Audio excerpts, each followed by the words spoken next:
Hello and welcome back to another episode of Movie Bollocks with me, your host, Howard H. Smith.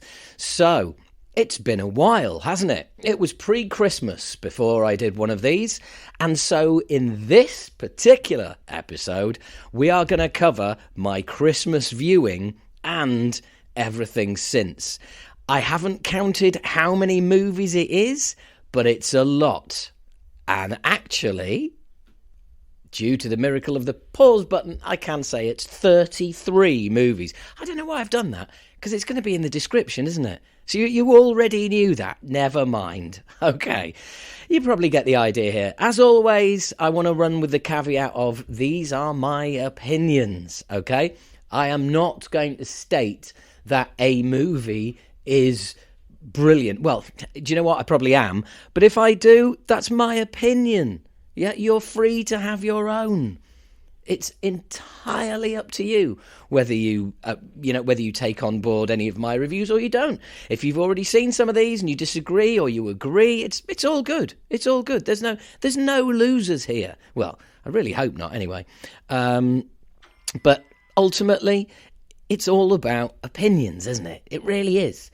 I mean, there's going to be some films here where you've got no intention of seeing them, and some that. Yeah, I've made my point, right? Okay, let's not mess around. Let's not piss about anymore. Let's get straight into the movies. First up, well, I did say it was around Christmas time, and it brings us Violent Night. Violent Night, I enjoyed this.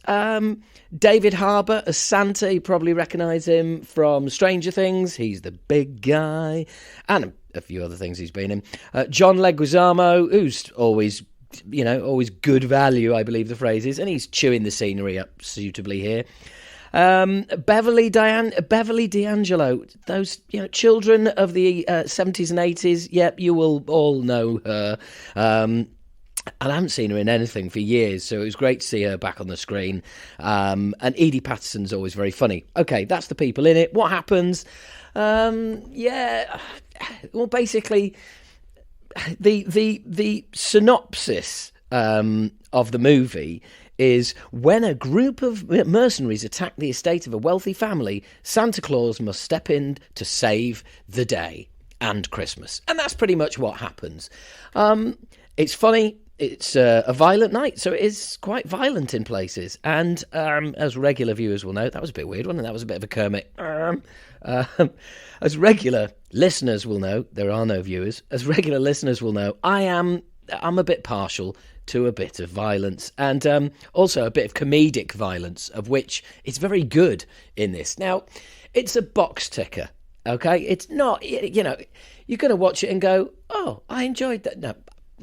I hate to suggest how you're going to react. How I reacted was, do you know what? I enjoyed that. I'm not going to watch it again, but I've seen it. It was fun. Held my attention. Some violence, some jokes. That's all I'm asking. That's it. It was okay. Fine. Not really much more to add to that other than, yeah, okay. Violent Night. It's literally all in the title. It really is. Next up, it's The Fablemans. Now, this is the Oscar-nominated movie by Steven Spielberg, loosely based on Steven Spielberg's life, which is like blindingly obvious as soon as you start watching it. I didn't know much about it when I watched it, so I mean. Look, it's a Spielberg movie. Great performances from everybody. Great direction. I mean, what do you expect? It's Steven Spielberg. Michelle Williams, she's great.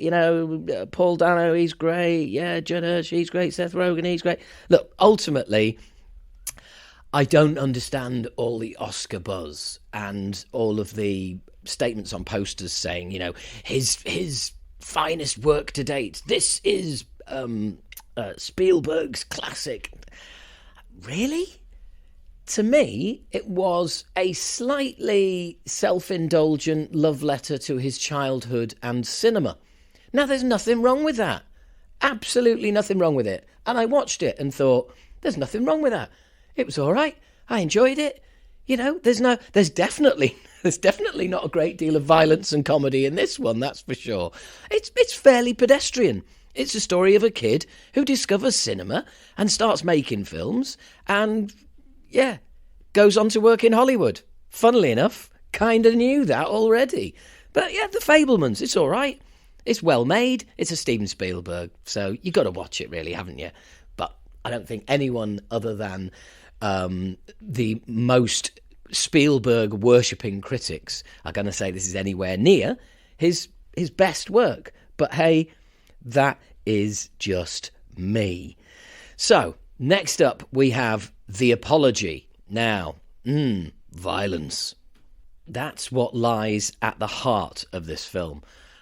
Specifically, violence perpetrated upon women. Anna Gunn is in the central role. Janine Garofalo is kind of kicking around, and Linus Roach is fantastic as the male lead.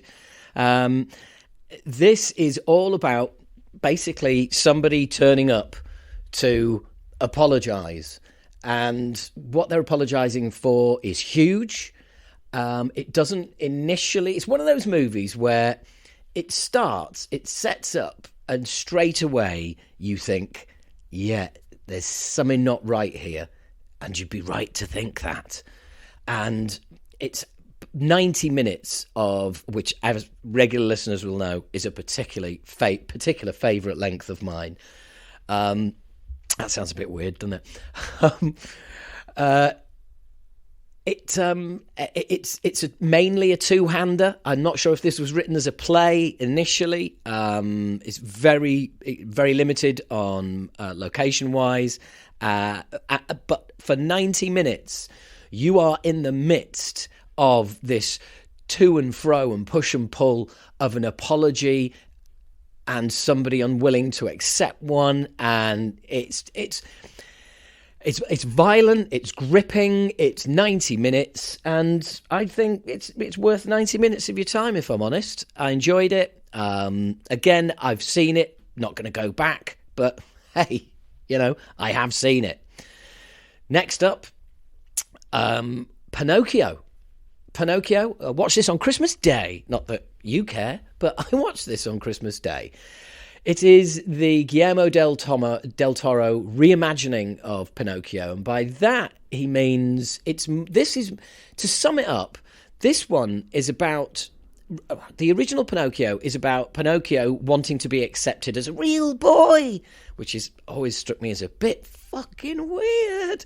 But in this one, it's more about Pinocchio wanting to be accepted for who he is, which is clearly a wooden boy. That's massive. That basically makes a completely different movie. Also, it's made so lovingly with stop motion animation. The sets are incredible. The work that has been done on this movie is incredible. There's a monkey in it, which is amazing, and in the making of, it showed a scene where this monkey comes out of a house and sort of swings all the way down into the village. It took 3 months to film a section that is about 20 seconds. I mean, the labour of love that went into it. But all of that is rendered useless if it's not a decent adaptation. If the characters don't work, if it doesn't have a point, if it doesn't have an interesting narrative, it doesn't draw you in, and it does. It's superb. And you know what? Ewan McGregor does a fantastic job of voicing Mr. J Cricket, as he's referred to in this.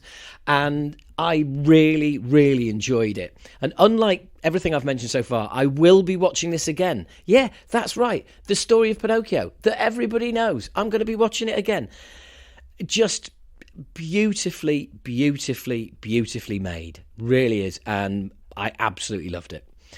Next up, Glass Onion. Yes, it's that one where you have Daniel Craig doing his best Deep South accent. Is that the Deep South? I'm not going to start on the accents anyway. Glass Onion, absolutely full of stars. If you've seen the previous one in this series, then you'll know exactly what to expect. It's Glass Onion, a Knives Out mystery. To give you an idea, here's the cast: Daniel Craig, Edward Norton, Kate Huston, Dave Bautista, Janelle Monáe, Catherine Hahn. Yeah, I mean, everybody's in it. Jessica Henwick. Anyway, is it any good? Yes, it is. Put it this way, if you liked Glass Onion, if you liked Knives Out, then you'll like Glass Onion. Twists all over the place, never quite sure what's going on, who done what, but really well executed, enjoyable, nothing more than that. It's just, 2 hours, and it gripped me, and I was in for the whole 2 hours.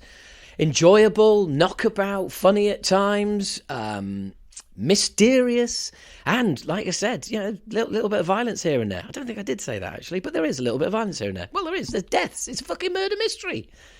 Enjoyable. Yeah, great, wonderful. Don't really have much to say about it other than that. Now, next up is a bit of a strange one. This one is called A Wounded Fawn.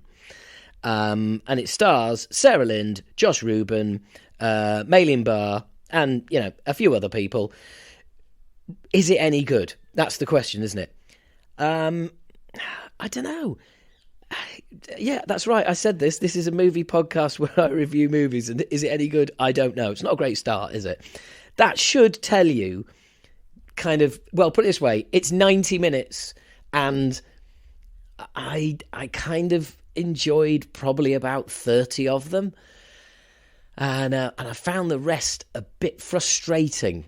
I'm sure there are people who will absolutely love this movie. I'm not one of them. Again, I don't want to give too much away, but it's... Well, here we go. Right. A serial killer brings an unsuspecting new victim on a weekend getaway to add another body to his ever-growing count. She's buying into his faux charms, and he's eagerly lusting for blood. What could possibly go wrong? Okay, I've kind of, in my head, I've mixed this up with another film, so my apologies about that. Yeah, this one's not that one. I think I reviewed it last time. Right, so anyway, Wounded Fawn. I'm not starting again. So... it's a twist. It's a take. There is this cabin in the woods. It's one of them movies. So, the wood's going to come alive. I don't know. Maybe. But maybe I've mentioned it, so maybe they do. I don't know. I mean, I do know. I'm just not saying. Yeah, I did not find this movie strangely gripping. And apparently quite a few people did. There was just something about it that didn't draw me in, that I felt was a little bit off. And it's strange because a lot of stuff in this movie is stuff I like. It's stuff that I would like. But there's just, something about it that just didn't ring true. It's a work of fiction. But there's something it didn't ring true about it. It just felt just tonally a little bit off. And... yeah, I mean, it's kind of a revenge movie. For me, I think it tries to be a lot of things. And when anything, if it's music, comedy, film, whatever, there's a danger if it's trying to do too many things, it ends up doing nothing well. It gets a bit lost. And that's how I found A Wounded Fawn. Just a little bit lost. And that is a theme that is continued with the next movie, which is being absolutely showered with awards, and that is The Banshees of Inisherin. I mean, if you are any kind of sort of moviegoer, movie buff, you just like movies, whatever, a bit like myself, then you probably already know about The Banshees of Inisherin, and what I say is going to have very little meaning. The thing is, for me, it was it's just an odd one.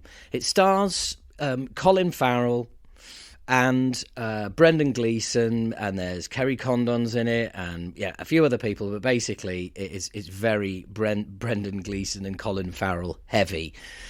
And I've heard all sorts of different opinions and versions and of how much people have enjoyed it. I thought it was all right. I watched it and I thought, I've watched that. And that, I just do not get any of the praise. Well, no, I get some of the praise, but I don't get the volume of praise and the awards being thrown at this and everything.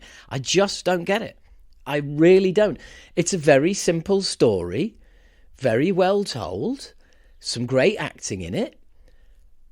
But that was kind of it. I don't know. It never drew me in. I never truly cared about the characters, to be honest. I just kind of felt like, oh, yeah, whatever. But basically, one of the characters who's known the other guy, they've been mates for years and years and years, and Brendan Gleeson suddenly tells Colin Farrell, look, I'm not your mate anymore. I don't want to be your friend anymore. And that's it. And then ensues Colin Farrell trying to prevent that situation from happening, and escalation between the two as to what will happen if he keeps bugging him. And I don't know. I was like, yeah, okay. These two fucking idiots are being fucking idiots, and they're not going to be friends anymore. I don't give a shit, to be honest. I don't care if they can be friends for the rest of their lives, or they can both walk into the sea tomorrow. I just didn't fucking care. And I maybe I'm some heartless bastard, but I just found nothing here to get excited about. Having said that, next movie, I did. And the weird thing about this is it's kind of like, I don't know, it's not my kind of movie normally. Mrs. Harris Goes to Paris, starring Leslie Manville. She is absolutely wonderful in this. And how much of a lovey do I say? Oh, she's absolutely wonderful in this. A widowed cleaning lady in the 1950s London falls madly in love with a couture Dior dress and decides that she must have one of her own. And off she goes to Paris. She gets, a lot of people looking down the nose at her. And it's a fish out of water, feel-good movie that I really, really enjoyed. And honestly, it is just, it's not pushing any envelopes. It's not expounding boundaries. It is just a feel-good story, really well told. I mean, that a widow cleaning lady in her 50s falls madly in love with a couture Dior dress, decides that she must have one of her own. She goes to Paris and goes after the dress, and that's the entire film right there. And yet it is so well done. It's almost like for me, it was a polar opposite of the Banshees of Inisherin, which is really simple idea, well told, all right, but I just didn't buy into it. It didn't draw me in. It didn't engage me, and yet Mrs. Harris Goes to Paris really, really did. I really enjoyed it. And, maybe it was just because it was, Christmas time. Maybe I was just in the right mood. I just needed something that was going to be enjoyable, but, not make my brain work. And that's not to put it down. It is a feel-good movie that I really enjoyed. Now, next up, this could not be described as a feel-good movie. It is the movie She Said, which is basically the movie of the Me Too explosion. And, I enjoyed it. Carey Mulligan's in it. Love Carey Mulligan. Zoe Kazan, who I also really, really rate. She's great. In fact, everyone's in it and everyone's good in it. Emma O'Connor, it's and a truly worthy film that was worthy of making. It concentrates very much on everything up until it all kicking off. So you get all of the background, you get basically the story that you don't know, because everybody tends to know what happened once everything broke. Well, the movie is everything that happens up until that point. So there is a great deal to learn about. I just felt that it wasn't particularly cinematic, and that it was just a bit of a plod, a bit of a kind of just, okay, this happened, and then this happened, and then this happened, and then this happened, and that's why that happened, and then, boom, the end. It felt, I don't know, it left me thinking, would I prefer to have watched this, or would I have been better off just watching a documentary that covered the same point? And I kind of ended up feeling like it. I kind of ended up feeling like, do you know what? Sort of needs a. I think I would have preferred a documentary, just to go totally for the facts and get that whole story in a more factual delivery. Because, as I said, I just didn't feel that this really came to life as a movie. But one big shout out has to go to Leslie Judd, who, as you find out in this movie, she was the big name. Ashley Judd. Who the hell's Leslie Judd? Okay, don't know. Sorry. But anyway, Ashley Judd. She is the one Hollywood actress still working that was prepared to risk her whole career and go on the record. And that was admirable. And Ashley Judd is in the movie playing Ashley Judd. And look, Me Too no doubt needed to happen. The legend of the casting couch has been around since the dawn of time, and yet was so accepted by everybody. It's almost like there's nothing wrong with it. Yeah, there is. Yeah. Expecting to get laid to hand out jobs, no matter what the industry, is bullshit. So yeah, it was completely right to expose it. What happened after that, and better people than me have gone into detail about this, and the threats to legal due process and everything else, because nothing happens in a vacuum. Even if something is 100% right, there may still be a knock-on that isn't. So I'm not going to comment on any of that. What I am going to say is, yeah, it tells a gripping story, but just not in a particularly gripping way. Next up, I kind of haven't mentioned where you can get any of these, but I'm thinking, do you know what? If you're really into any of these films, you're going to track them down somehow. Next up, on Netflix, White Noise. I don't know. I was drawn in by the trailer of this, and it's a really odd movie. It really is. It stars Adam Driver and Greta Gerwig and Don Cheadle as well. Now, this is one of those movies I bought into it. It's written by Noah Baumbach, who is responsible for quite a few movies. That's a bit of a gloss over. Not everybody is mad about his style. It's quite a navel-gazing movie. It's set. Well, let me give you. I'll give you the premise. Dramatizes a contemporary American family's attempts to deal with the mundane conflicts of everyday life while grappling with universal mysteries of love, death, and the possibility of happiness in an uncertain world. I don't really think that does it any justice at all, to be honest. There is big drama in this. There are big events that are there's a whole undercurrent of what's going on with the family. A mother has got pills stashed somewhere. We're not quite sure why. The family is made up of several marriages, several kids from different marriages, and all in all, it's there are bits in it that are absolutely hilarious, and there are bits in it that are. It's a real reach of the imagination.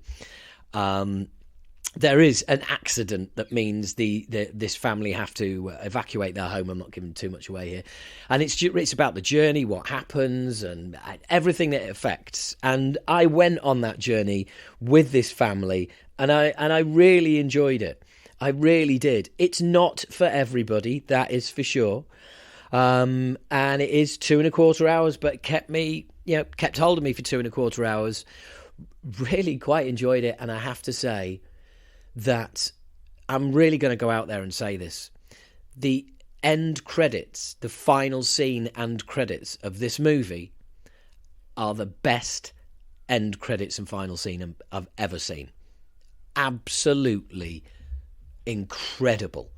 And if you've got Netflix and you're not asked with this movie, or you've tried to, just go to the end, go to the last scene and watch the last scene, which then becomes the credits as well. And it is incredible what they've managed to achieve. Going to the supermarket will never be quite the same again.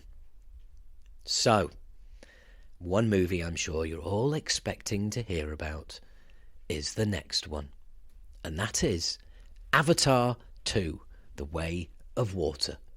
So, you've heard all about it from everybody else. What do I think? I think the story is weak. I think the script is loads of bros and cousins in there. You can tell that they started making this quite a few years ago, and language has moved on whilst they were making it. Very, very, very wooden dialogue at times, and utterly fucking brilliant.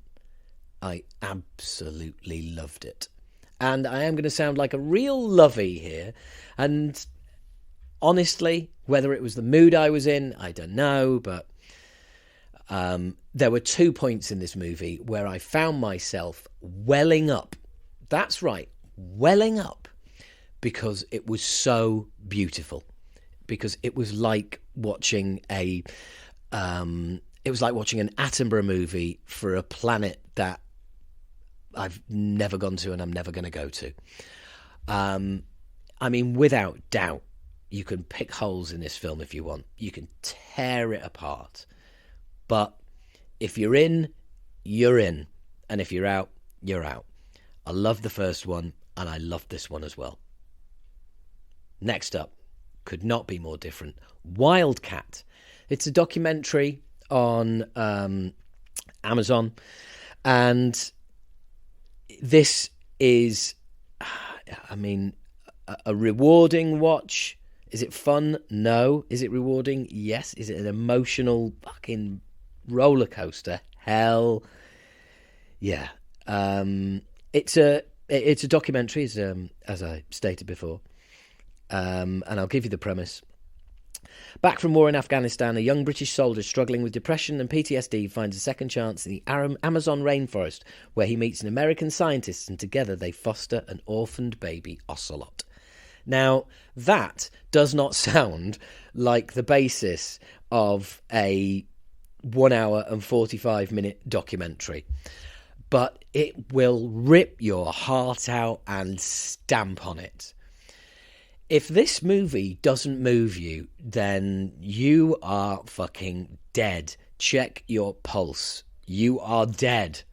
What can I say?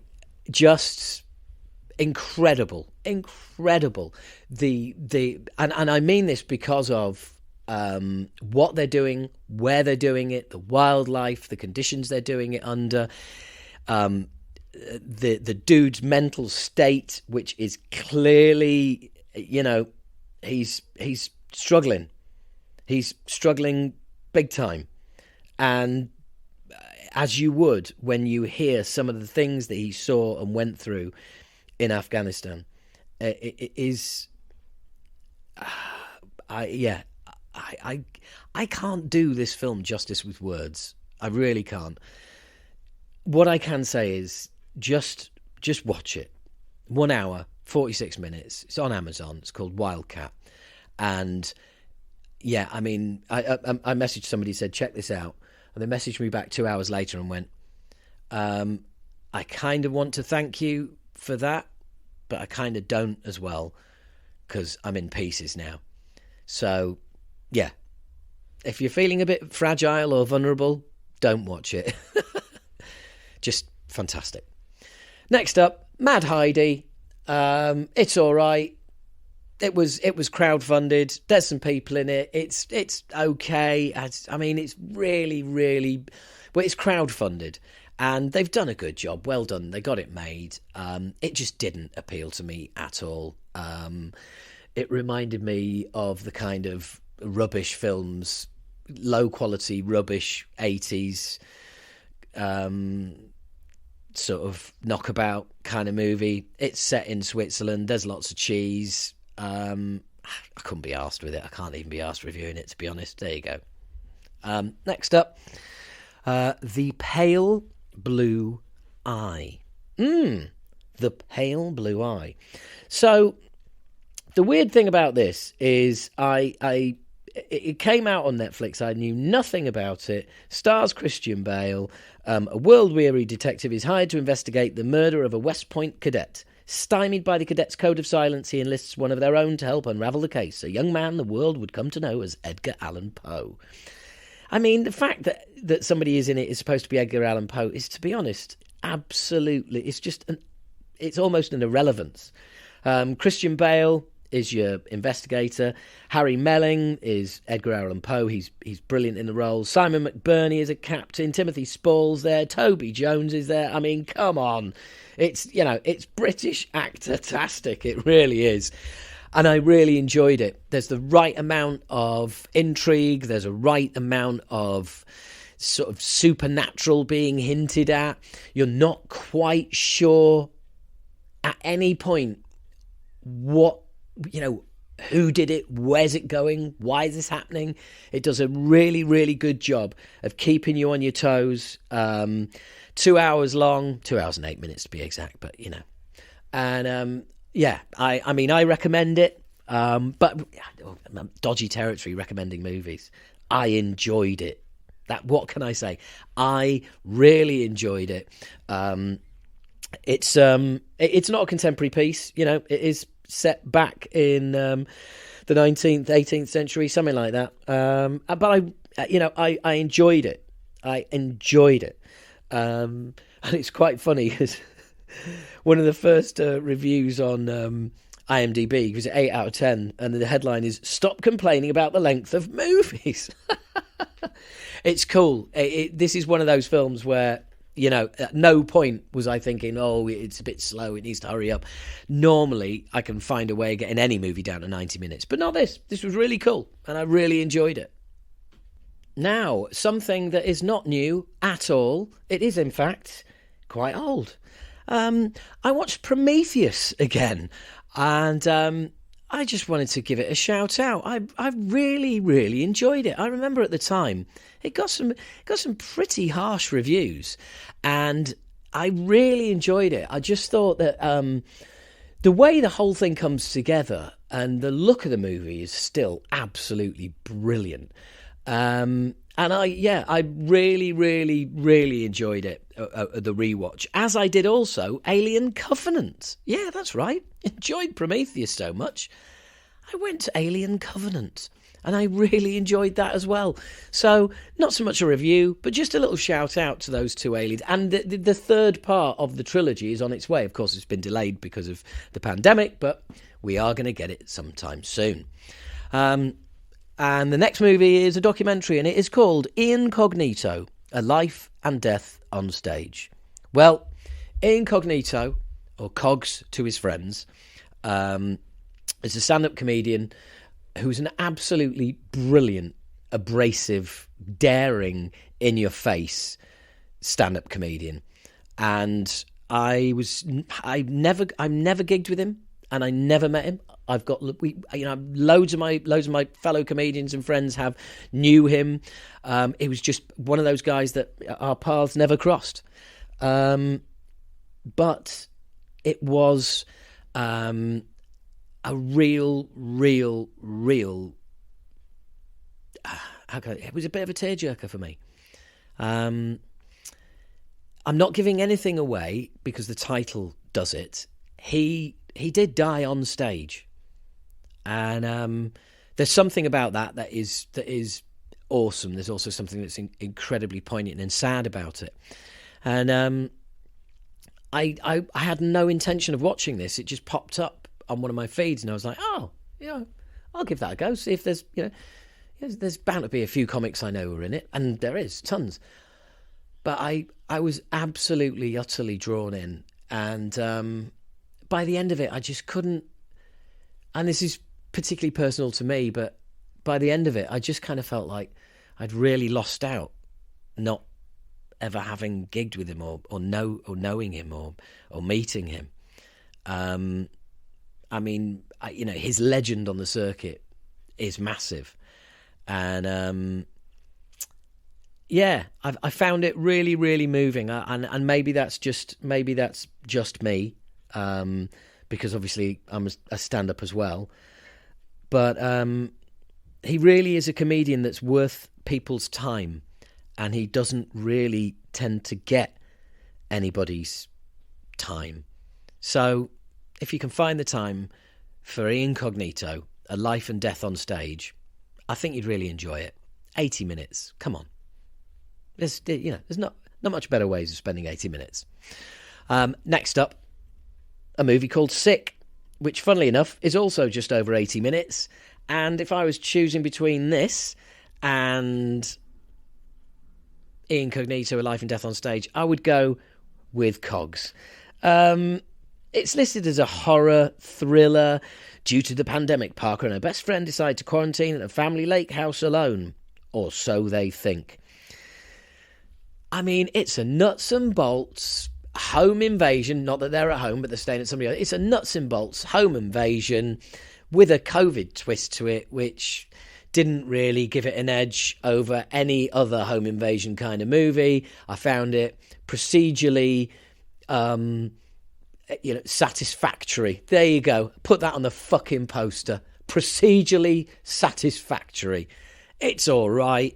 There's just too many moments in it for me where I just wanted to kick someone's fucking head in for being an idiot. It's just one of those films you're like, you can't help but get drawn in and you're the person in the situation. And you just think, oh, fuck off with your choices. Really? Just fuck off with your choices that people only make in movies. Fuck off in general.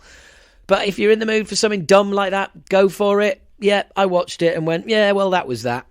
80 minutes and I was struggling by the end. Anywho, next up, this is not a rediscovery. It can't be a rediscovery because I've never watched it before. This is a movie from 2010, a whole 13 years ago. God, you're a bit late to the party on this one, aren't you, Howard? Yeah, I am. So fucking sue me. Skip the review. Repo Men, starring Jude Law, Forrest Whitaker, Alice Braga, Liv Schreiber. It's 13 years old, for fuck's sake. I mean, you probably know all about this movie. I didn't, all right? Sorry. Set in the near future when artificial organs can be bought on credit, it revolves around a man who struggles to make the payments on a heart he has purchased. He must therefore go on the run before said ticker is repossessed. And I really enjoyed it. I mean, everybody's great in it, and it keeps you guessing, and I really enjoyed it. It's an adventure. Jude Law's really good in it. Forrest Whitaker, everybody's really good in it. It's a really, really solid sci-fi movie that I can't believe it's taken me so long to get around to. So apologies if you saw this 13 years ago. Just catching up with it myself, and I thought it was really good. Maybe not so good is Blood Relatives. Again, 90 minutes. Really, Howard, you should love it. It's 90 minutes. You always bang on about movies being 90 minutes. Yes, I know. It's about vampires as well. Fucking hell, Howard. You love vampires. You love movies that are 90 minutes long. This must have been seriously shit if you didn't enjoy it. I wouldn't go that far. A vampire's loner lifestyle is thrown into disarray when a teenager shows up claiming to be his daughter. I mean, fucking hell, is that an old premise or not? It is very old. They just happen to be vampires. On a road trip across America's blacktops, they decide how to sink their teeth into family life. I get it, eh? Sink their teeth into... Oh, fucking... There's some nice bits in this. Noah Sagan is the dad. Victoria Morales is the daughter. They're vampires. There's some nice set pieces, but ultimately, I did find my fucking attention waning. Really, it's just there was a quality. Well, I've just scanned through IMDb. 2 out of 10, utterly pointless, not funny or scary. I feel that this movie will be covered by the How Did This Get Made podcast in the not too distant future. Little advert there for the How Did This Get Made podcast. And while I'm doing that, how about an advert for A Year in Horror? Motherfuckers! Get subscribed if you're not subscribed already, because... I'm on there regularly. No, it's just great. If you want a horror movie podcast, it is the go-to place. Also, there is so much content produced every month. It is absolutely brilliant. And myself and the host, Paul Waller, singer of OMS and host of the podcast, does a brilliant job, gets loads of special guests on from all over the place. And including some people I've never managed to get hold of. Don't know how he does it. We do a Patreon-only podcast together as well on movies. So if you want to check that out, sign up to Patreon at patreon.com/Howard H. Smith. There will be a link in the title. But back to this not funny, not scary, Blood Relatives. Yeah, it's a Shudder movie. It's made by Shudder, so it should be... Maybe I'm holding it to higher standards. It's all right. And I'm afraid all right doesn't really cut it for me. It's not really good enough, in my opinion. So there you go. Next up, a film from 2001. Howard, it's taken you 22 years to get around to watching The Last Castle. What's wrong with you? I don't know. It's on Netflix. It stars Robert Redford, James Gandolfini, rest in peace, Mark Ruffalo, Delroy Lindo. I mean, how could I not have seen this? What a great cast. It's just, yeah. A court-martialed general rallies together 1,200 inmates to rise against a corrupt and sadistic warden. And that's pretty much it. But you know what? The way it's done, the performances, I mean, you heard the cast there. It's got that real old school, really enjoyable movie vibe about it. It really has. It's on Netflix. It's also, I think you can rent it on Amazon as well. In fact, you can. It's only £2.49 as well. But if you haven't seen The Last Castle by now, I mean, you probably all have. I'm the only one who hasn't. But yeah, really enjoyed it. A really cool, old school fucking movie that is, yeah, what a vibe. Made me feel 10 years younger. Now, next up, I reckon a movie that some of you will definitely be expecting me to review. Well, yes, I am. And it is Megan. Or M3gan, whatever you want to call it. A robotics engineer at a toy company builds a lifelike doll that begins to take on a life of its own. Yeah, okay. Alison Williams, she's the mum. She's great. Violet McGraw, daughter, she's great. Ronnie Cheng is a kind of twisted company boss. He's great. Yeah, there's performances to admire.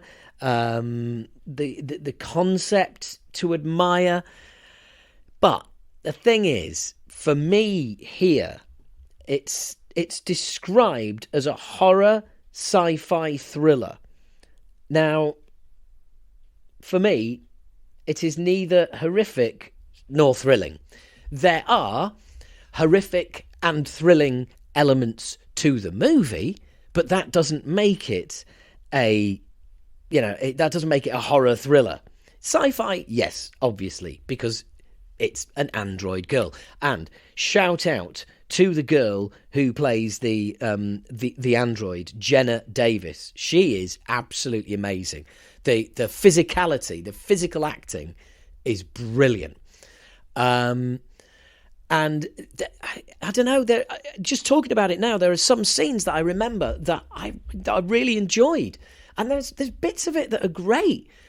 But for me, it just didn't hang together as a movie. And it's 1 hour, 42 minutes. Again, I think, do you know what? 90 minutes would have done it such a favour. Losing 10 baggy minutes would have really helped. It's an entertaining-ish watch.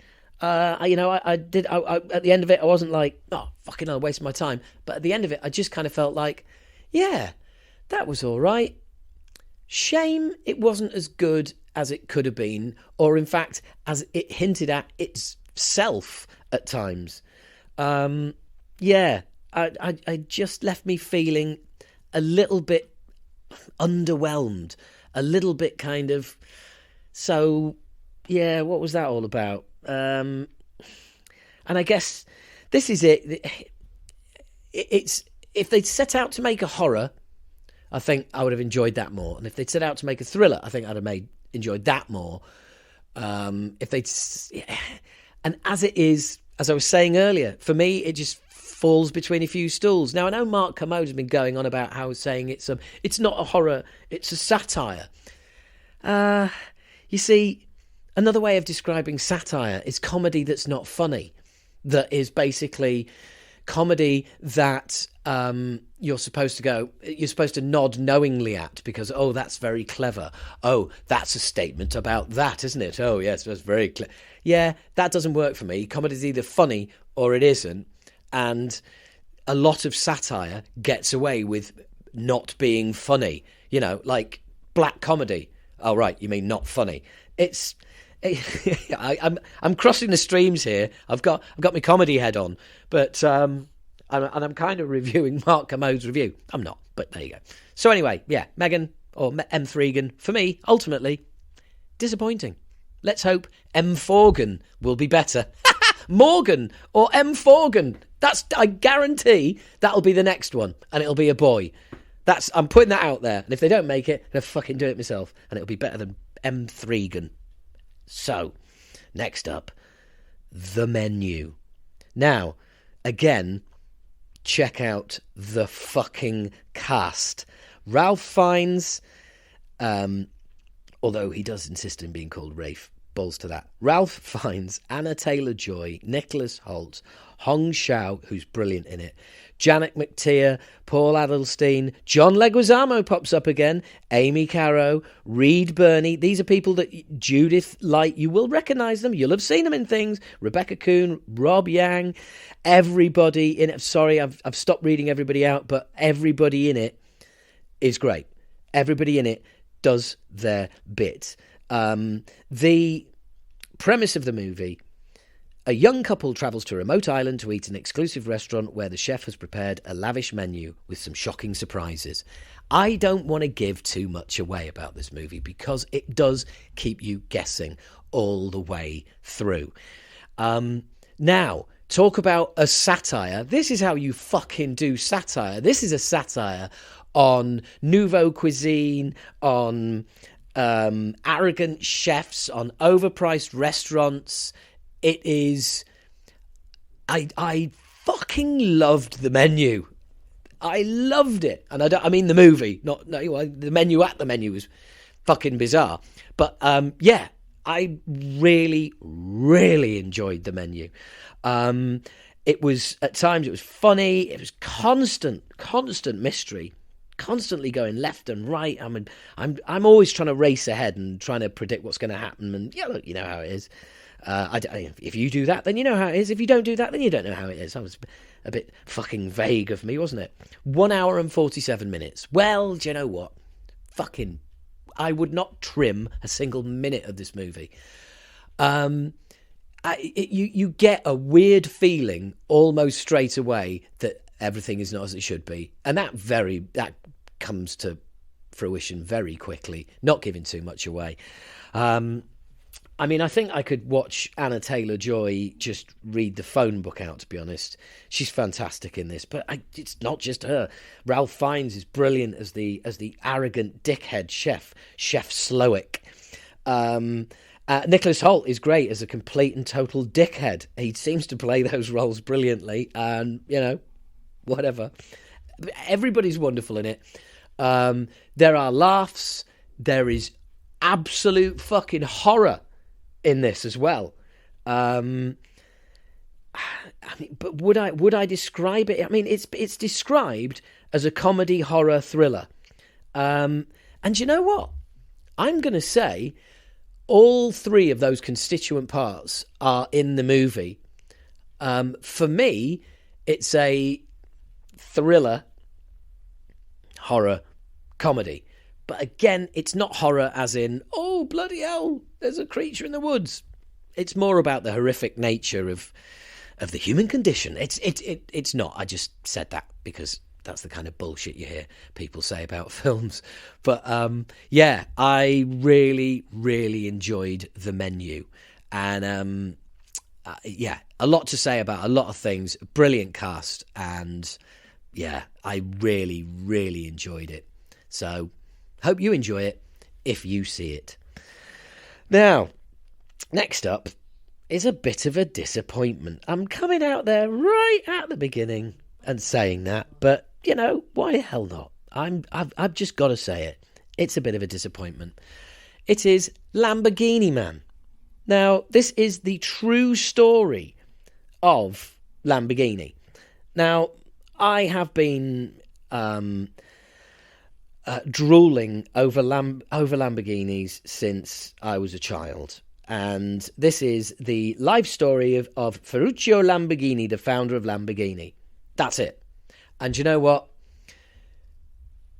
That very brief synopsis is a really good way of highlighting the kind of brief skim over the guy's life this seems to take.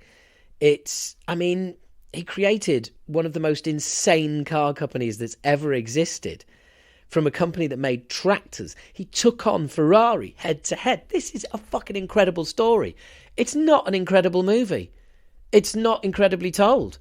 It's just, sometimes where you see a movie and you go, wow, that was amazing. If that wasn't true, you'd say they'd made it up. This is the opposite of that. It's like, wow, this is true. And it's a lot more exciting in real life than the film they've made of it. And that's just really sad. Frank Grillo's in it, though. He does a good job of playing the title role. Mia Savino's in it, plays his wife. And Gabriel Byrne is listed as starring in it. I mean, his screen time is about fucking 5 minutes maximum. And, a real lost opportunity, in my humble opinion. I do like Frank Grillo. I mean, he's pretty much great in everything. But, yeah, just a missed opportunity. Next up, a movie that has won a shed load of awards, and rightly so. All Quiet on the Western Front. You can see it on Netflix. It's a German movie. You can dub it. You can watch it with subtitles. My only worry about this was that, let me give you the actual synopsis of the movie, right? The synopsis is: a young German soldier's terrifying experiences and distresses on the Western Front during World War I. The story follows teenagers Paul Baumer and his friends Albert and Muller, who voluntarily enlist in the German army. Now, riding a wave of patriotic fervour. Now, I was thinking, oh God, there's going to be loads of lead up to them, having the conversation about, shall we sign up? I just thought, there's going to be a fair bit of entree before we get to the main course. Oh, how wrong I was. Howard, you fucking idiot. You don't make films. What do you know? Nothing. That's what I know. The way it's done, the way it starts, the first 20 minutes, I was absolutely gripped. I was all in. and it's pretty horrific from the word go. And what can I say other than it was really... It's not an enjoyable movie, nor should it be. It's 2.5 hours of just really great filmmaking. And it would be wrong to single out any of the actors. I'm not just avoiding pronouncing German names, but I kind of am. But everybody in it is superb, and it is a real achievement. It's if you've seen the movie 2017. 2017. If you've seen the movie 1917, it's not like that. Okay, it's not like that at all. This is in no way an adventure. This is gripping, shitty reality of war, and it is brilliantly portrayed. The fact that it's a German movie also seems to give it that extra twist. It seems to give it that extra. It's a view on everything that you haven't seen before, from the other side of the trench, literally. Not fence, trench. So, yeah, I mean, really, even just as a historical, footnote, it needs watching. Excellent, difficult watch, but excellent. So, next up, Wakanda Forever. Black Panther, Wakanda Forever. The people of Wakanda fight to protect their home from intervening world powers as they mourn the death of King T'Challa. King T'Challa, of course, is Chadwick Boseman, who did die in real life from cancer after the first one was released. And what an awesome actor he was. And his legacy in this film is beautifully handled right at the beginning. His on-screen funeral is excellent, and Marvel really do a nice job of paying tribute to him. And if I'm honest, that was the highlight. Yep, the first 2 minutes. Wakanda went on forever. It felt like that. It's 2 hours and 41 minutes long. Had a lot of scenes where I'm thinking, hang on, haven't I already seen this bit?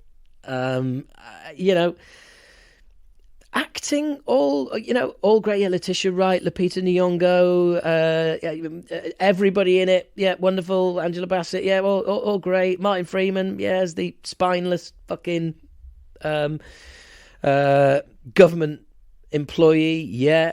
Julia Louise-Dreyfus with her new face, which means she doesn't look like her anymore. Yeah, I mean, everybody's in there, everybody's doing their best, but I don't know. It just fell a bit flat for me. It really did. It really felt a bit flat. Yeah, Wakanda really did seem to go on forever. Okay, next up, Nocebo. Weird title. Nocebo. Nocebo. Nocebo. I guess that's kind of like placebo. It is a new film on Netflix. And I thought, ooh, that looks interesting. I'm going to give that a go. It stars Eva Green and Mark Strong. A fashion designer suffers from a mysterious illness that puzzles her doctors and frustrates her husband until help arrives in the form of a Filipino carer who uses traditional folk healing to reveal a horrifying truth. Or is she trying to heal her at all? Right, literally within the first 5-10 minutes, you're in. Like, something fucking weird as shit happens and you go, right, okay, where the fuck's this going? It's an old take on the somebody arrives to take care of somebody, but are they really taking care of them? I mean, we've seen this countless times. It's well done. It's well acted. It's a different take. It's interesting. And it's, boom, in 1 hour, 36 minutes. I have recommended to some people. Some people have enjoyed it and some people haven't. I did enjoy it. So there you go. I've given as little away as possible. But although it is pretty creepy, and at times pretty, is it scary? I'm not sure if it's scary, but yeah, worth a watch if you're in the mood for something that is a bit bit, a bit fucking wonky, a bit horrifying, and all that kind of thing. I've really copped out of that review, haven't I? I've just gone, ugh. That's not any kind of fucking review, is it? But hopefully you get what that noise means. Okay, next up from 2015. Howard, why didn't you watch this 8 years ago? I don't know, for fuck's sake. Stop having a go. The inside true story of the execution, rousing aftermath, and ultimate downfall of the kidnappers of beer tycoon Alfred Freddie Heineken in 1983, which resulted in the largest ransom ever paid for an individual. And it's one of those stories, unlike the story of Lamborghini. This was a story I didn't know, but unlike the story of Lamborghini, it's an incredible story that is told incredibly well. Well done, everybody. Absolutely worth watching. If you don't know the story, I didn't know anything about it. I didn't even know there was somebody called Freddie Heineken, but there fucking is. Jim Sturgis, Sam Worthington, Ryan Quanton, Anthony Hopkins is Freddie Heineken in it. So, it's not shit. I enjoyed it. It's in depth and gives you the whole story that you never knew. But if you did know it, then good for you. I didn't. But yeah, I enjoyed it. Good acting, well played out, and yeah, worth a watch for a true story, unlike Lamborghini. Next up, a movie I'm just going to call, because this is what it's called, Plane. It's just called Plane. It stars Gerard Butler. This is a plane! So, we're not fucking around here. Now, as much as I'm taking the piss, and, of Gerard Butler, I really enjoyed this. I really did. I'm not giving anything away here. He's a pilot. Plane goes down, and it's about what happens next. Now, that sounds really simple. What they've done with it is really cool. Where they land and what happens, it's one of those, right, okay, you kind of think that the main thing in this movie would be like, a plane crash or, what the fuck's going on here, Well, you know what? I thought it was quite inventive. Now, some of you may watch it and go, utter bollocks, Howard, but hour and 47 minutes. A pilot finds himself caught in a war zone after he's forced to land his commercial aircraft. So that's kind of giving it away, hasn't it, really, there? I was trying to avoid doing that, but fuck it. If that's what the actual fucking tagline in the movie is, there you go. Stars Gerard Butler. There's not really anybody else in it that you're going to go, oh, I know him from... There's a lot of people where you're going to be like, oh, wasn't he in? Oh, yeah, but I don't know what his name is. It's those kind of people. So he's really up front and leading the way on this, is Gerard. And I really enjoyed it. I really, really enjoyed it. Mike Coulter as an escaped, well, not an escaped convict, but a convict, is really cool as well. It's well acted, it's well done, and I found it really engaging, pretty darn thrilling. For a movie called Plane, starring Gerard Butler, I was fearing the worst, but I was kind of like, why did you watch it then, Howard? I don't know. Fucking hell, because I'm odd. I enjoyed it. And another film that is really fucking simple, Last Seen Alive. Guess who that stars? Yeah, it's Gerard Butler again. Well, yeah, I for some reason, because I'd watched Plane, I was like, do you know what? I wasn't going to watch that, but I did. Someone else suggested it, and I did, and I enjoyed it. So I thought, do you know what? I'm going to go the whole hog, and I'm going to go and watch Last Seen Alive. Will's soon-to-be ex-wife mysteriously vanishes at a gas station. He delves into the town's criminal underbelly. Basically, he's trying to find out what happened straight after that. Again, it happens very quickly. Within the first 5 minutes, she disappears. And where it goes from them, like Plane, where it goes from there is not, it's not amazingly original, but it's I'm going to use the word believable and well done. And I was, again, gripped. That's right. I was gripped. It's 1 hour 35 minutes. Again, still preaching from that particular pulpit. Do love 90-minute movie. But yeah, absolutely real surprise. I was not expecting it. I mean, don't get me wrong, it ain't going to change your life or anything like that. But you get the movie you're expecting, and it's maybe a little bit better than that. Now, next up is the latest movie from M. Night Shyamalama Ding Dong. There's got to be a twist in my movies. In fact, it's got to a stage now where you go and see the movie just wanting to see the twist. While vacationing, a girl and her parents are taken hostage by armed strangers who demand that the family make a choice to avert the apocalypse. Now, this film is all about its twist. And for me, I'm not saying that I'm any kind of fucking genius, right? But I saw it a fucking mile away. And so then the film became about just watching what I knew was going to happen. And believe you me, I did know. So it then becomes a journey of, right, can it hold my attention? Because I know what's happening here. I know what this is about. It's an hour and 40 minutes. And believe you me, I think I figured it out after about 40 minutes. So then I just watched it play out over an hour and just kind of went, yeah, okay, right, yeah, so I was right, yeah, and this is all, okay, fine. I can't, unfortunately, get past the fact that I knew what was going on after 40 minutes. So ultimately, this movie is a disappointment for me. And I can't say any more than that, really. Disappointing. And the way it's played, I was just like, yeah. And to me, it's not even... It was so fucking obvious. Sorry, it was. But then again, I watched it with somebody who said, oh, no, I didn't see that coming. So, hey. But when the final reveal is, it's like...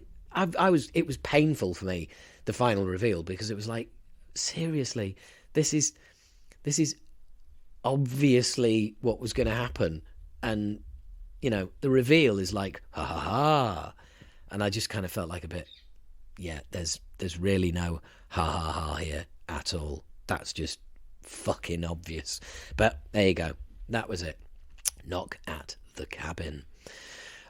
Next up, Munich, Edge of War. Again, a story about the First World War that I was unaware of, and it's kind of told from the German point of view. It's really about, well, let's read this. A British diplomat travels to Munich in the run-up to World War II, where a former where a former classmate of his from Oxford is also en route, but is working for the German government. And it's about factors within the German army and government trying to stop Hitler and trying to stop a Second World War and knowing it was coming. And I found it really, really gripping. Again, it's I don't think it is a true story, actually. It's based on the international bestseller by Robert Harris. Jeremy Irons is in it. So again, he's not in stuff that's shit. George Mackay is excellent in it. Yanis Nahoma, I don't know if I'm doing his name right, but he's brilliant as the German diplomat. Liv Lisa Fries, she is wonderful in it. And I really enjoyed it. It's gripping, and it's also one of those where you go, well, I didn't know that. And the fact, you know, that it is a fiction doesn't really matter, if I'm honest. But it's based on the novel Munich by Robert Harris. And finally, in the movie section, because there is going to be TV programs coming up, but finally, in the movie section is a movie I watched just last night called Unwelcome. A married couple, Maya and Jamie, escaped their urban nightmare to the tranquility of rural Ireland only to discover malevolent and murderous things lurking in the gnarled ancient wood at the foot of their new garden. Now, this film is described again. Well, it's described as a horror. It's clearly a comedy horror. There's more comedy in it than horror. Who's in it? Well, you've got Hannah John Kamen. She's brilliant. She was in Game of Thrones. Douglas Booth, he's great in it. Colm Meaney, we all know him. Christian Nairn, he's Hogor from Game of Thrones. Neve Cusack is in it as me.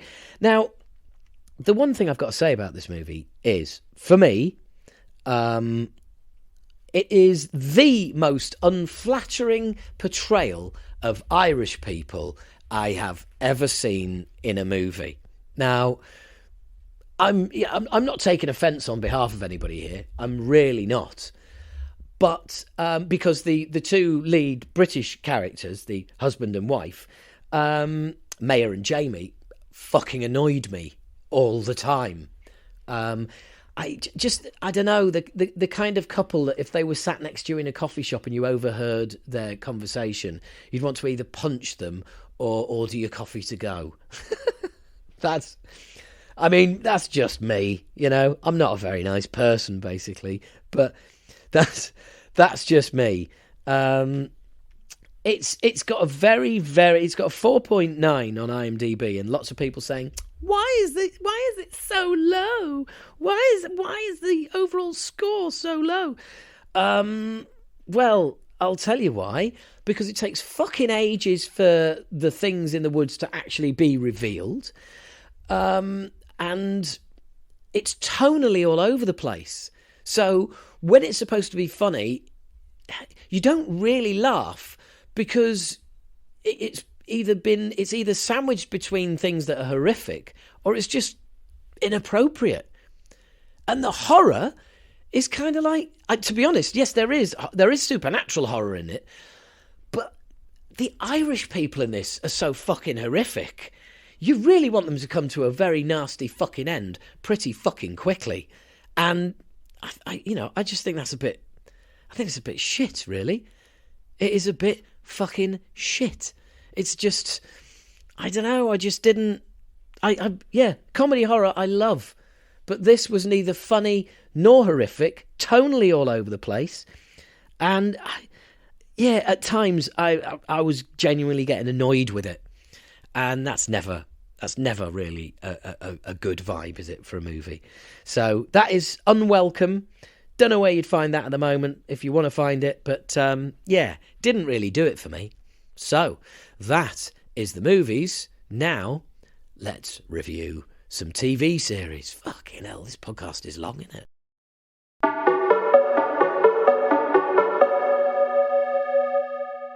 And we're back. It's now, I say we, it's just me, isn't it? So, TV programmes.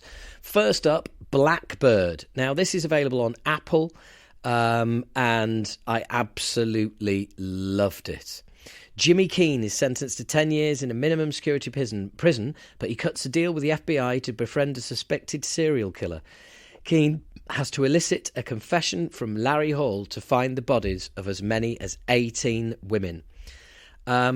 Based on a true story, it is absolutely incredible. Taron Egerton in the lead role is brilliant. Paul Walter Hauser is fucking brilliant. Greg Kinnear is brilliant. And in his last role for television, Ray Liotta is brilliant. And he actually passes away in the movie. And he really did pass away. Not the movie, the TV series. Big fan of Ray Liotta. Loved him ever since Goodfellas. Followed his career for years. He's great in this, and it's actually quite hard watching the scenes he's in when you know that this happened for real. But other than that, Blackbird is absolutely superb. It is gripping. It is binge-worthy to the highest extent. There's a lot of 10 out of 10 reviews for it on various sites. It's superb, and it's a one-off, absolute one-off. There's no series 3, 4, 5.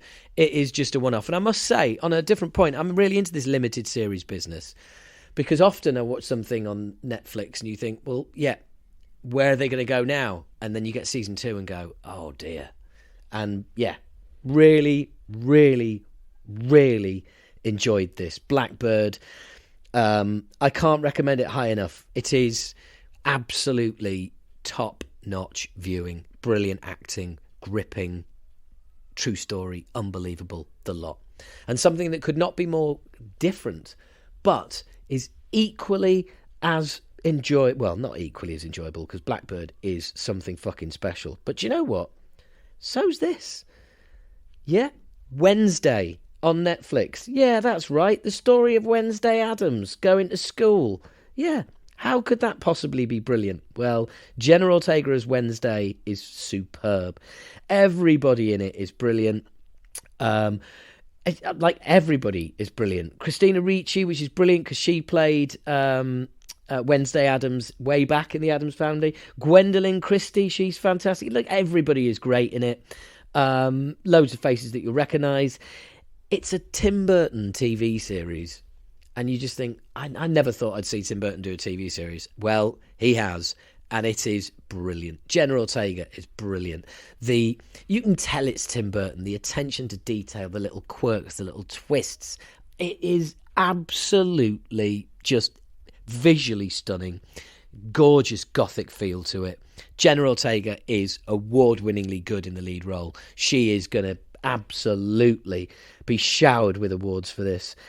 I really, really enjoyed it. Great fun. Now, some people may think that this, is the kind of thing that is for teenage girls and boys. Well, no, it isn't. This 52-year-old man here really enjoyed it. Absolutely smashed through it on Netflix. Loved it. Next up, TV series. Came out in 2017. It's a series called The Mist, based on the movie, and you ain't missed anything. It's a bit rubbish. Give it a go if you want, but I'm not even going to bother slagging it off, because myself and Mr. Waller sat down and did a whole podcast on Patreon about all the things we didn't enjoy about it. And the thing is, there's some good things, but there's mostly bad. Next up, Jack Ryan, Season 3, Amazon. Guess what? Pretty similar to Season 1 and 2. It's nuts and bolts, it's action, but it's all really well done. It's done with a kind of class that, if it wasn't there, it would be a real hard watch. But as it is, it's really good. It's really well done, and I'm a bit of a fan, I guess. Well, I must be, because I've done all fucking 3 TV series. But it's just really well done. John Krasinski in the lead role is excellent. Wendell Pierce as his handler is great. Michael Kelly is great. Everybody's great in it. I seem to be saying this a lot, really. I'm actually trying to find somebody who's rubbish, but no, everybody's pretty much all right. It's a bit more intrigue than previous seasons. There's still all the action and everything else. Look, if you've liked season 1 and 2, I don't see why you wouldn't like season 3. Speaking of which, this is weird, right?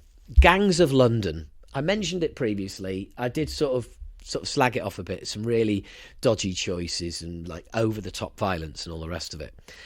And then I realised when I finished season 2, having basically pretty much binged season 1 and season 2, I thought, you know what? I've got to actually give this way more credit than I seem to be giving it in my own head. I don't know what it is that... I don't know what the problem is that I have with Gangs of London. I think sometimes it's a bit clinky. It's certainly extreme, and it is really over the top. I mean, there's things that happen in it where you're like, yeah, that's really pushing the boundaries of reality. But which is, I guess that's where I struggle with it, because Gangs of London, it's set in London, and and part of it makes you feel like this could be happening in the criminal underworld right now. Then things will come along that are kind of like action movie stupid and make you go, oh, hang on. Yeah, this isn't a gritty, realistic look at the dirty crime underbelly of London. It's a TV show that is throwing big fucking bombs around when it needs to. And... it goes with the narrative fine, but I think those moments, the ones that kind of, it's an interesting choice, because I think for me, there was a really interesting series to be made about the gritty underbelly of London crime, and this ain't it. But it's not a documentary, you know, and it's full on action, acting, great. Again, not slagging anybody. I haven't slagged anyone off. I wish I could find somebody to slag off. But yeah, so Gangs of London, didn't expect to like it. Watched season 1 and 2. Even at the end of season 2, I was kind of like, right, okay, well, you know, it has its faults, but I'm sat there having watched every episode of season 1 and season 2, so it's got to have something about it. I just don't know what it is, really. Well, I know what's throwing me, and it is, as I've already explained, the almost Hollywood kind of departure from the seedy underworld. So anyway, you know, watch it or don't. It's up to you. Next up, series, 9 episodes on Netflix, Kaleidoscope. Now, centred around the largest heist ever attempted, the vengeance and betrayals that surround it. Spanning 24 years, Kaleidoscope centres around the largest heist ever attempted and vengeance, scheming, loyalties and betrayals that surround it. It's loosely inspired by a real-life story where $70 billion in bonds went missing in downtown Manhattan during Hurricane Sandy. So, there are episodes that are absolutely gripping and brilliant, and there are episodes that aren't. Giancarlo Esposito is in the lead role as Leo Papp. Rufus Sewell is in it. Paz Vega, Rosaline Elbe, Jay Courtney, you know, Peter Mark Rendell, who's probably the only person who's not playing a cliche. Yeah, it's interesting. It's written by Eric Garcia, who created it, and he wrote it with others as well. The series is directed by different directors each time, which sometimes works in some series and sometimes doesn't. Maybe this is one where it kind of doesn't. I really, really wanted to like this more than I did. And again, I'd say certain episodes I liked a lot more than others. But what I've found increasingly frustrating, and this is just me, I'm just saying, but what I found increasingly frustrating is when people fuck about with a timeline. They move the timeline around. So you've just watched, oh, they're preparing, great, they're preparing for the heist. Next episode, first screen, 20 years ago. And you're like, oh, right. And then that whole episode happens 20 years ago. And you're like, but I want the next, why are you doing this? No, not a whole episode of backstory. That was the first episode that really pissed me off about The Walking Dead. When there's like a whole episode of backstory and you're like, for fuck's sake. Okay, a bit of backstory, fine. But whole episodes, you're taking me out of where I was. I've got to go way back. And it's like, really? Just to reveal certain characters' motivations? Is it really, really worth doing that? For me, no. For me, loses a little bit of its momentum and ultimately probably ended up with me being a bit disengaged with it. It had huge potential. It's great when it's great, and it's shit when it's not. There you go. Next up, The Rig. The Rig on Amazon, full of people stuck in fog on oil rigs. I mean, clearly, as soon as it's called The Rig, and there's going to be some problems, straight away I'm thinking, oh, hello. This is an environmental warning program, isn't it? There's going to be something about, the earth don't like us drilling her. Yeah, that's not a million miles away, but it's smarter than that. And as much as there's lots to laugh at in this, and I mean laugh at, not laugh with, laugh at, there's also quite a lot to like about it. I have to say that there's some shonky performances. There really is. I mean, Emily Hampshire, who is the lead female actor, is in a relationship with Martin Compston, he of Line of Duty. And I do not buy their relationship for one fucking minute. There is zero chemistry between these two. When they kiss, it's like somebody has thrown 2 wooden chairs onto set.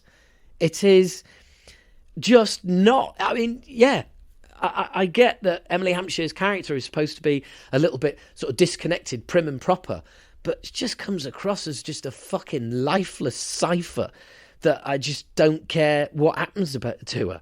So she's in it. Ian Glenn's in it. Game of Thrones. Molly Vivas, again, I found some of the female characters just seem to be poorly written. Molly Vivas is a sort of... Her role seems to be... you got some people who are like, yay oil, yay capitalism. You've got others like, oh, maybe the earth is fighting back. And then Molly, her character is called Heather, but her character seems to be let's have somebody who's fucking religious for some reason. And they've got some sort of religious view of the environment. I wasn't aware that the religious view of the environment would be different to anybody else's, but apparently it is. And then there's Richenda Sandel, who is a great actress. But in this, she's just, it's like she's the stock lesbian, and that's not a comment on lesbianism within, TV and film. It's that it's just fucking lazy. Her character is lazy writing. She's given very little to do, and Owen Teale in this, he's a great actor. But there's times where I'm like, yeah, he's fucking, this is really hammy. Now, there's a lot of really good actors in this. Emily Hampshire, Ian Glenn, Molly Vivas, Abraham Poplar, who, again, he's given a really clumsy, gay fucking storyline as well. Now, again, I'm not saying about... I don't want to make too much of a point about this, but we've got a lesbian woman and a gay man on an oil rig. I don't know, I just don't think that those odds are kind of that likely. But hey, they're there anyway, so that's fine. But they're badly written. They're poorly written. And in fact, most of the characters are poorly written. And at times, I'm seeing really good actors deliver what appear to be wooden and shonky performances. The cast are not to blame. The series is directed by Alex Holmes and John Strickland. And I personally would aim my problem with the performances at them, because clearly those directors got the performances they wanted. But for me, the performances are wooden at times. But the real fucking follow-up to all of this is, I watched it, I enjoyed it, watched every episode, and yeah. Now, not everybody did. A fair few people didn't make it to the end, and some people did. And I was one of them, and I enjoyed it. Now, what could be... But I have, put out there I enjoyed it, but with reservation. Now, what could be more different from that than Series 2 of Clarkson's Farm on Amazon? One of the most original TV series I've seen for a long time. It's I've got to say, it's brilliant. Whether you like Clarkson or not, is pretty much going to be the key. I can take him or leave him. I'm one of those people. I realise most people either love him or hate him. But it should not be a reason for you to not watch it. Because Clarkson is being Clarkson at times. But when he is being Clarkson, in inverted commas, he invariably comes a cropper. That's northern for it doesn't work out well for him. Or he ends up being ridiculed. Or he ends up just basically fucking up. And not in a good way for him. So... if you don't like Clarkson, there is an episode where he gets rather nastily injured in this. So you might want to watch it for that. But there is everything in this. There is comedy. There is pathos. I was cheering. I was laughing. It's just insane. I can't explain it other than to say, give it a go. Seriously, give it a go. I binged season 2 in fact, with a friend, binged it in, I think, 6 episodes in a day. I'd already watched 2 episodes, watched 6 episodes with them, and then we went back and watched episode 1 and 2 again. What can I say? Really enjoyed it. Not apologising for it. Yeah, check it out. And finally, bloody hell, it's taken a while, hasn't it? Finally, You. Yep, on Netflix, the season You. Now, Sorry, not the season, the series You, which I absolutely love. It owes a very big debt to Dexter, without a doubt. But, you know, we are now into season 4. It's still going. And I've watched part 1 of season 4 now, and part 2 is coming later this month. The thing is that, I say later this month, actually. Well, as of recording, it's coming in one day. So anyway, I'm excited about that. You'll hear me review part 2. A little bit heavy on the voiceover, because the last few seasons you've had voiceover from his wife and from other characters as well.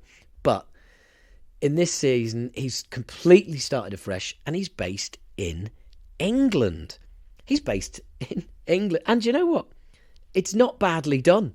Usually, yeah, you'd be like, oh my God, this is horrific. Everyone's having afternoon tea. The usual completely warped view that Americans have of Brits, that we all have afternoon tea, love tennis and cricket, and all have knackered teeth and, yeah, live in a ditch. I don't know, whatever. Anyway, it's beautifully done. It's well observed, and really enjoyed part 1 of season 4 of You. Start from the beginning. If you like Dexter, it's definitely, it's definitely something you may like. Even if you don't like Dexter, watch it anyway. The lead actor is wonderful. The voiceover is invariably hilarious, and sometimes, you know, downright not hilarious, just fucking twisted. But yeah, I'm a fan. And this is how it's described. A dangerously charming, intensely obsessive young man goes to extreme measures to insert himself into the lives of those he is transfixed by. And that is definitely true. And by the time we get to season 4, he's actually trying to not do that, because of how seasons 1, 2 and 3 worked out, and he's trying to change. So let's hope he doesn't. Otherwise there'll be no season 5. Anyway, look, that's it. Well done. Fucking hell. An hour and a half of me jabbering on about movies and TV. I hope this has been useful. I hope you've managed to get to the end. And anything there you want to comment on, hit me up on the socials. Thanks for listening. Please do share. I'll put any relevant links in the description, like to Patreon and to, of course, A Year in Horror with my good friend Paul Podcast. I nearly said Paul Pogba, who is somebody completely different. But yeah, Paul Waller. I may as well actually say his proper name. So yeah, check his podcast out. Check all of my other podcasts out. But if you're listening to this, they're all going to come down the chute, down this particular feed. And I'm well aware that you're due episodes of Old Bollocks again and stuff like that. It's all in the works. It's all in the pipes. Just remains for me to say, remember, I just have opinions. That's all. And they're mine. So you may absolutely, completely and totally disagree with me. That is your absolute right. And my absolute right is to have these opinions and let you disagree with them or let you agree with them. Who cares? It's all just opinions. Nobody's right and nobody's wrong when it comes to art, when it comes to music, when it comes to comedy, when it comes to movies. You either like it or you don't, and it is what it is to you. We've all just got opinions. It's not linear. None of us, it's not maths. It's, you know, you can't do an equation to work out if a film is good or not. It's just in the eye of the beholder, very much like beauty. And on that note, I bid you farewell until I've watched a shitload more of stuff sometime soon. Take care, catch you later, and remember, enjoy your viewing and let me know if there's something that you've liked or hated. It would be cool to hear from you now and again. Choose your platform. Ta-ra!